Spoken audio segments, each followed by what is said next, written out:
huwa al-ibadah. Doa adalah ibadah. Hadis diriwayatkan oleh Ali bin Taimiyah. Artinya, ketika seorang insan berdoa kepada Rabbnya, ia bukan hanya akan mendapatkan kebaikan ketika doanya terkabulkan, namun lebih dari itu, ia akan mendapatkan kebaikan bahkan ketika ia mulai melantunkan untayan doa yang ia panjatkan kepada Allah Taala. Di sisi lain, jika kita perhatikan lebih dalam, maka kita akan mendapati bahwa doa juga dapat menjadi pintu dari segala kebaikan yang dilakukan oleh seorang hamba. Mari kita dengarkan sebuah kalimat yang indah yang pernah disampaikan oleh salah seorang ulama terdahulu yang dinukilkan oleh Syekh Abdul Razak, Syekh Profesor Dr. Abdul Razak bin Abdul Muhsin Al-Badr hafizahullah taala. Beliau pernah menukilkan perkataan ulama, ta'ammaltul khaira fa idza abwabuhu katsiran. Saya berusaha memperhatikan apa saja yang bisa menjadi kebaikan. Fa idza abwabuhu katsiran. Ternyata pintu-pintu kebaikan sangatlah banyak. Wajadtu anna dzalika kullahu bi yadillahi tabaraka wa ta'ala. Dan kemudian ternyata saya dapati segala jenis kebaikan tersebut, segala pintu-pintu kebaikan tersebut biadillah, berada di tangan Allah.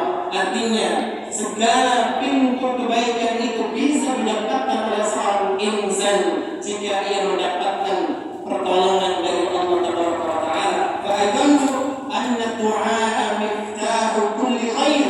Maka disitulah saya yakin bahwa doa adalah kunci dari segala kebaikan. Sehingga apapun kebaikan yang kita ingin lakukan, maka jangan lupa untuk memohon pertolongan dari Allah Taala agar Allah memudahkan kebaikan tersebut untuk kita lakukan.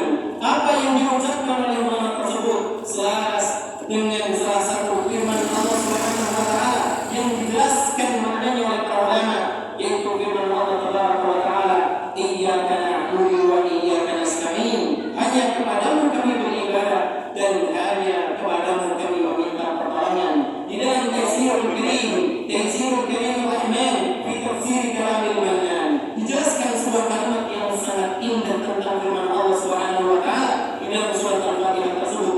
Kenapa Allah Tabaraka wa taala menyebutkan permintaan tolong wa iyyaka nasta'in setelah Allah Tabaraka wa taala menyebutkan perkara ibadah iyyaka na'budu? Jawabannya adalah lihtiyajil 'abdi fi jami'i ibadatihi ila isti'anati billahi tabaraka wa ta'ala.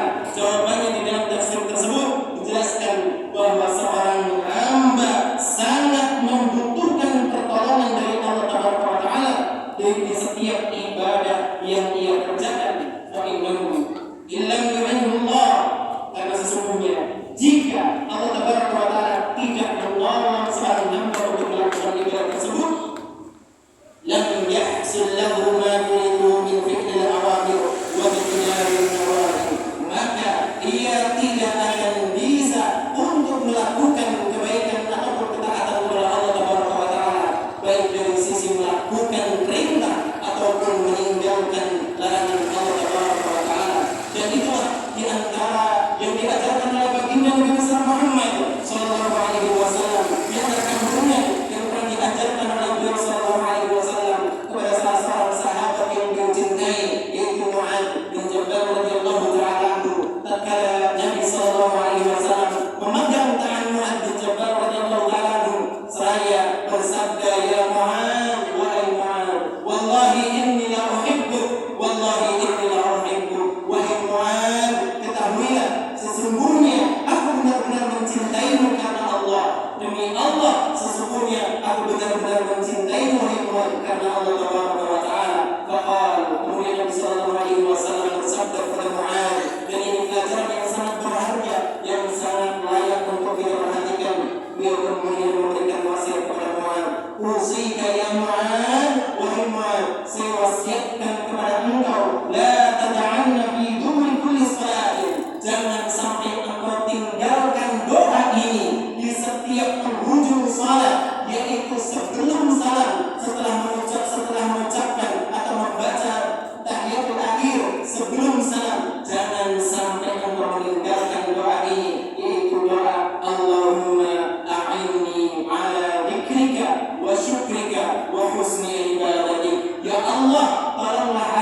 untuk bisa